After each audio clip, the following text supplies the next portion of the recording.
He left me for his coworker, but now he wants me back. He betrayed me with his coworker and left to marry her, shattering everything we once had. Months later, when I was finally learning to breathe again, the messages started, angry, bitter, and desperate. He told me he regretted it all, that she wasn't who he thought she was, and that he wanted me back.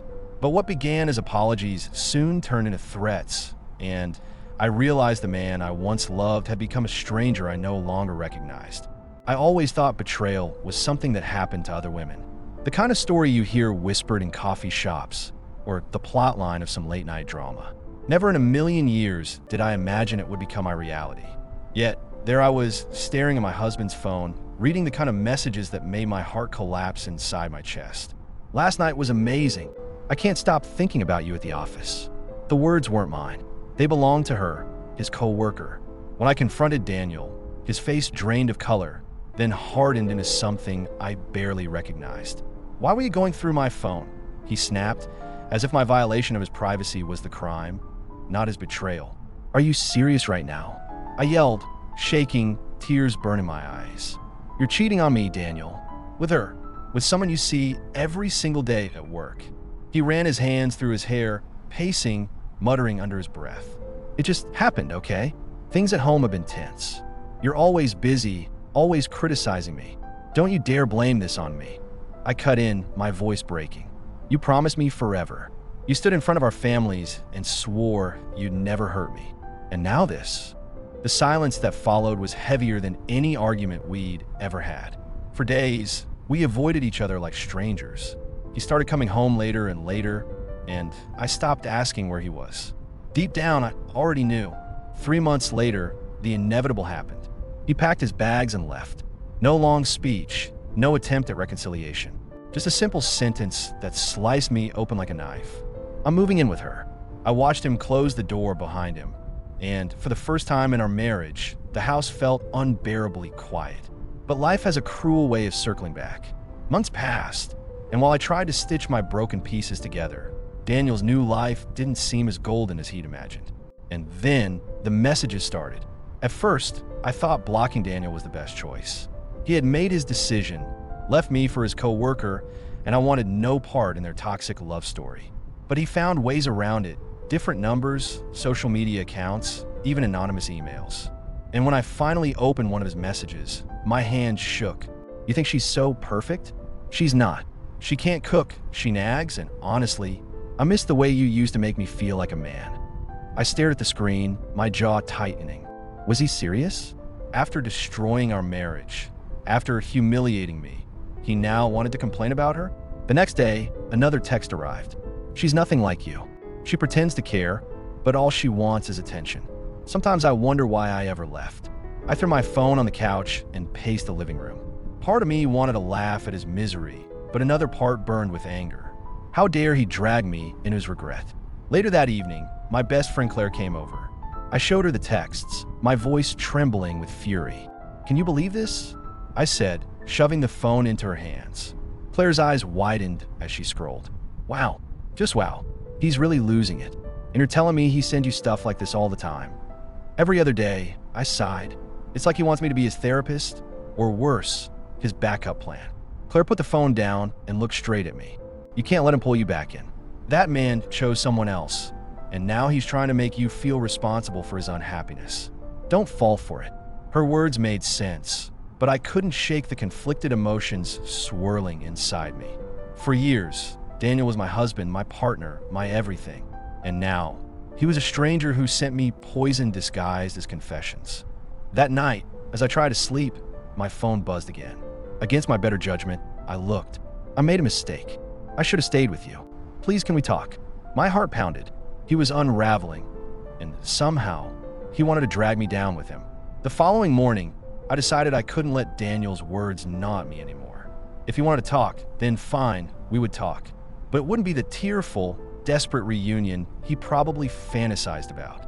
I agreed to meet him at a small cafe, neutral ground. When I arrived, he was already there, hunched over his coffee, dark circles under his eyes. He looked nothing like the confident man who had left me. "Thanks for coming," he muttered, standing up awkwardly. I sat down, crossing my arms. "You want to talk? So talk." Daniel leaned forward, lowering his voice. I made a mistake, okay? She's not who I thought she was. At first, it was exciting, new, different. But now it's constant fighting. She's jealous, controlling. She even goes through my phone. I let out a bitter laugh. Oh, the irony. You don't like it when someone checks your phone? Imagine how I felt, Daniel. He winced. I know I hurt you, but I can't stop thinking about us, about what we had. You were always steady, always there for me. With her, it's like I'm drowning. I stared at him, tried to read the sincerity in his eyes. Was this regret or just desperation? So what? You expect me to feel sorry for you, to welcome you back after everything you put me through? No, he said quickly, then hesitated. I miss you. And honestly, I can't stand the way she treats me anymore. She screams at me for coming home late, accuses me of still loving you. Maybe because you do. I interrupted sharply. But that's not my problem anymore. He clenched his jaw, frustrated. Why are you being so cold? We had years together. Doesn't that mean anything? It meant everything. I admitted, my voice trembling. But you threw it away. You don't get to crawl back now, just because your fairy tale turned into a nightmare. For a moment, neither of us spoke. The weight of unspoken memories hung between us like smoke. Then Daniel whispered, almost broken, I don't think I can do this anymore with her. I looked at him, my heart torn between pity and rage. Then don't. But don't you dare make me the escape route from your own bad choices. I stood up, leaving him sitting there, staring at the empty chair where I once belonged. After our meeting at the cafe, I hoped Daniel would finally leave me alone. I had made it clear there was no going back. But instead of silence, my phone became a battlefield. At first, the messages were pleading. Please just think about it. We could start fresh. Don't you miss me at all? Don't you miss us? But when I didn't respond, his tone shifted. The text grew darker, sharper, dripping with resentment. You're heartless. Do you even care that I'm suffering? She's unbearable, and it's partly your fault. If you hadn't pushed me away, I'd never have left. I slammed my phone on the table. Unbelievable, I muttered, anger boiling inside me. Claire, who was over again that evening, raised her eyebrows.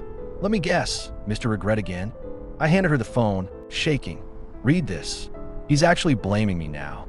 She scrolled, her jaw tightening. Wow, he's spiraling.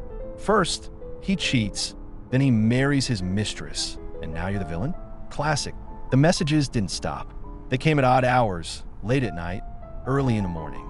You'll regret this when I'm gone. You think she's better than you? She's not. She's pathetic. I can't believe I wasted all those years on you. His words stung, but not in the way he intended. It wasn't love. It wasn't longing. It was bitterness. Poison from a man who couldn't live with the consequences of his own decisions. One night, after another cruel text lit up my screen, I finally snapped.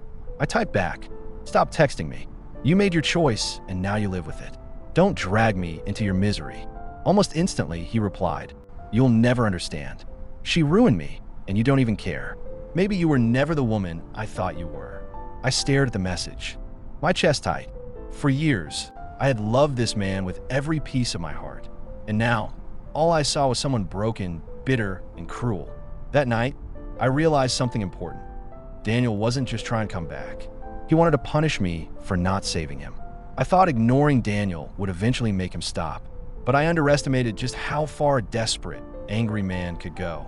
It started subtly, mutual friends acting strangely around me, avoiding eye contact, giving me polite but uncomfortable smiles. Then one of them, Lisa, finally confessed. "Daniel's been talking," she said carefully, as if afraid I'd explode. He's telling people you're the reason his marriage is falling apart, that you won't leave him alone." I almost choked on my coffee. "What? He's the one harassing me. I haven't done a thing." Lisa nodded sympathetically. "I know, but he's painting himself as the victim. Says you can't get over him, that you're jealous of his wife. Some people are starting to believe it." My hands trembled with fury. Unbelievable. He cheats, he leaves me, and now he wants to destroy my reputation? Later that night, more texts came through. "Everyone knows you still want me. You can stop pretending. She's nothing compared to you, but you'll never admit you miss me. If you just take me back, I wouldn't have to live this lie." I wanted to scream. Instead, I called Claire. She didn't even let me finish before cutting in. "He's gaslighting you. That's what this is. He wants to twist the story until you feel guilty for what he did. I swallowed hard. But what if people believe him? What if they think I'm desperate? Claire's voice hardened. Then you tell the truth. Loudly. You don't let him control the narrative. He's unraveling, and he wants to drag you down with him. Her words gave me strength, but deep down, I knew the storm wasn't over. Because Daniel wasn't just sending texts anymore. He was poisoning my name, rewriting our history, and trying to trap me in his chaos. And the scariest part? A small, fragile piece of me still recognized the man I once loved in his brokenness. And that made his attacks cut even deeper. The more I resisted, the more vicious Daniel became. His texts turned from bitterness to outright threats. If you don't talk to me, I'll make sure everyone knows who you really are. You think you can just walk away from me? You're nothing without me. One night, at nearly midnight, my phone buzzed again. Against my better judgment, I looked. I'm outside. My blood ran cold. I rushed to the window, heart hammering. And there he was, leaning against his car, staring up at my apartment. I grabbed my phone and called Claire. He's here. He's actually outside. Her voice was sharp and urgent. Lock your doors. Call the police. Right now. I hesitated, shaking. For years, Daniel had been the man I trusted most. And now, he was the one making me afraid in my own home. The banging started minutes later, his fist pounding against my door. Open up. We need to talk. His voice was hoarse, desperate. I know you still care about me. Don't leave me like this. Tears filled my eyes, but not from love, from sheer fear. I dialed 911 with trembling fingers.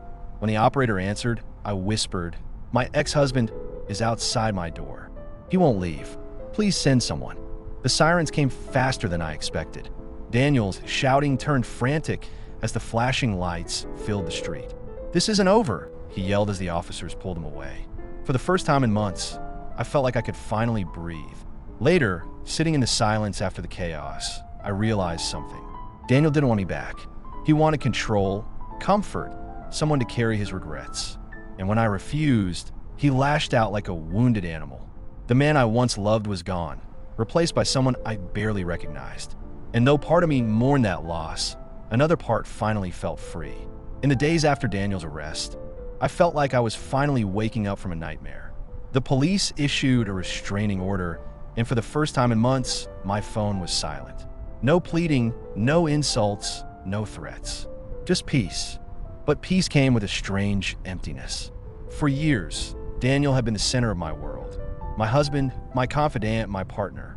And even after he betrayed me, his constant presence in my life, through texts, rumors, and chaos, kept me tied to him. Now, with that tie severed, I was left standing in the quiet, asking myself who I was without him. One evening, as I sat with Claire, sipping tea on my balcony, I admitted, I feel like I wasted so many years on him.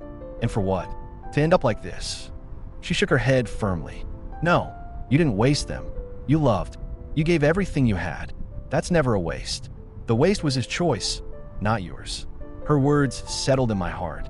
For so long, I had carried the shame of his betrayal, as if it reflected something I lacked. But slowly, I began to understand. His choices said nothing about me and everything about him. Weeks turned into months. I focused on my work, on rebuilding friendships, on rediscovering the things that made me feel alive. And little by little, the shadow of Daniel faded.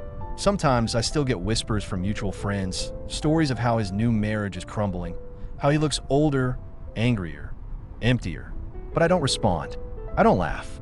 I don't gloat, because none of it matters anymore. One night, staring at my reflection in the mirror, I finally whispered the words I needed to hear. You survived. You're free. And for the first time in a very long time, I truly believed it.